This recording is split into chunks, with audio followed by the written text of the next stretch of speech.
Madame la Baronne de Jean-Louis Bourdesoul. Grandeur et décadence. Il faut sauver les apparences. Interprété par Marc-Christine et Jean-Charles.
Dites-moi, Firmin, vous ne voudriez pas aller sensiblement plus vite?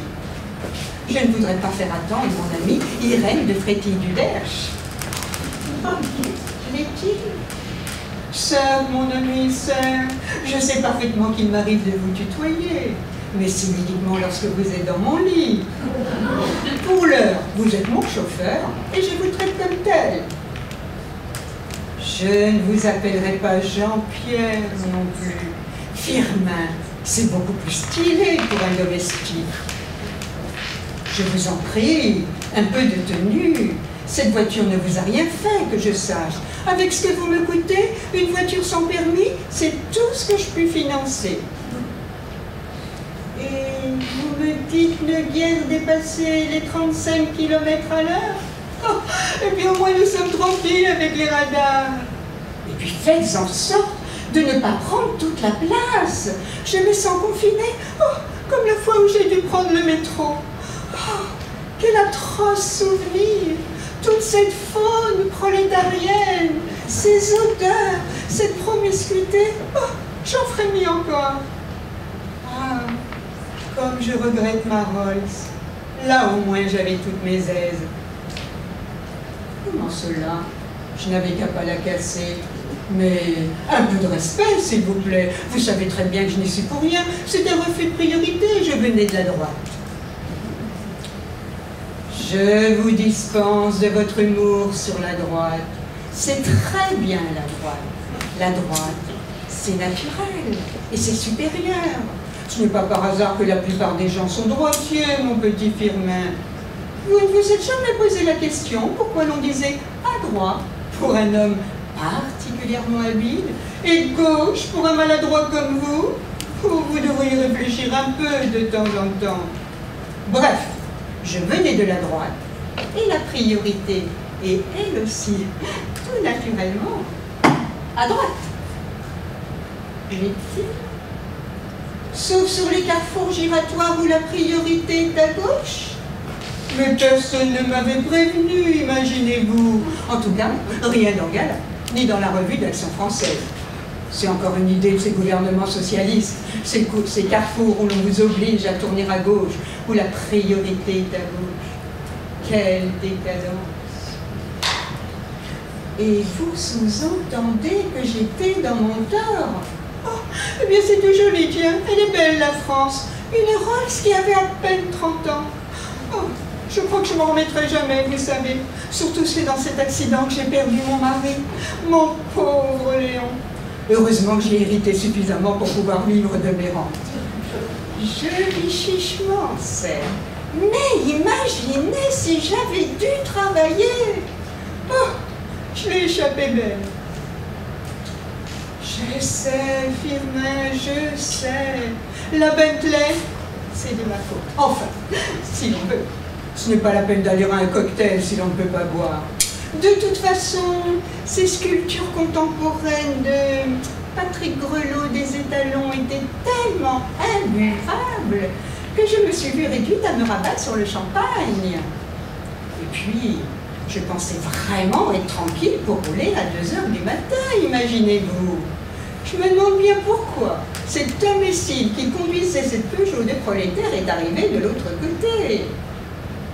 Il avait le feu vert, certes, mais il aurait dû être au lit et se reposer pour être en forme et travailler avec ardeur pour son patron le lendemain.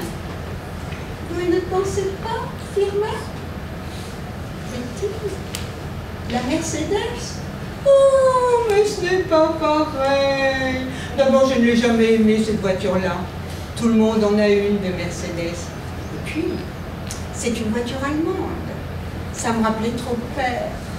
Du temps de la collaboration, les Allemands lui en avaient offert une.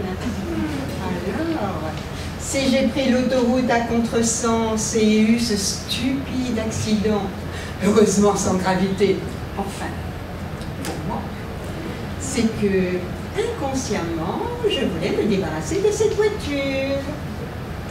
Il faudra que j'en parle à mon thérapeute, d'ailleurs. Eh oui, Firmin, c'est à ce moment-là que je vous ai embauché. Je n'avais plus de permis de conduire. Ces moujiks de fonctionnaires communistes me l'avaient pris, alors que l'idiot qui conduisait son antique Peugeot l'a encore, lui. Quel gâchis! Non mais quel gâchis!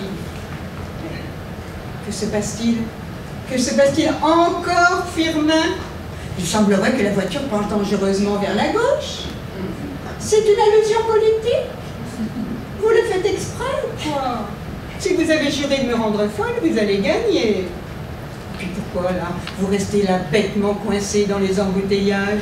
Vous ne voyez pas qu'il n'y a personne sur la file de droite? Un couloir de bus? Oh, mais ça c'est nouveau alors! Les bus ont des couloirs, rien que pour eux. Alors, les prolétaires qui n'ont pas de voiture avec un chauffeur et qui prennent le bus avancent sans problème, pendant que moi, qui ai une voiture avec chauffeur, je reste coincé dans les embouteillages. Mais c'est le monde à l'envers, ma parole. Ah, ils en ont de la chance, les pauvres. Même les gouvernements de droite les privilégient. Ah, enfin nous arrivons. Regardez là une place, Firmin. Vous pouvez parquer l'automobile. Une place pour handicapés? Oh, de mieux en mieux. Alors, entre les bus et les handicapés, mais qu'est-ce qu'il me reste à moi? Oh, Firmin, Firmin, filez, filez, filez. Ne vous arrêtez pas. Roulez, roulez. Je vois mon amie, reine du tour de la ville sur le trottoir. Je ne voudrais absolument pas qu'elle me voie dans une voiture de pauvre. Le tout Paris serait prévenu en moins de 2 heures. Tout le monde se gosserait de moi. L'horreur, quoi. L'horreur. Ah, regardez, une voiture qui part. Prenez vite la place.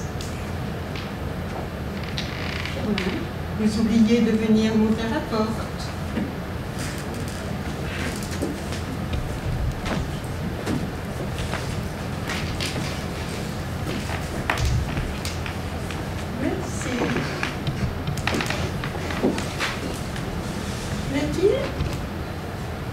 De la monnaie pour payer le stationnement? Et puis quoi encore? C'est vous le chauffeur, ce n'est pas moi. Vous me prenez pour Crésus? Je refuse de payer, Firmin.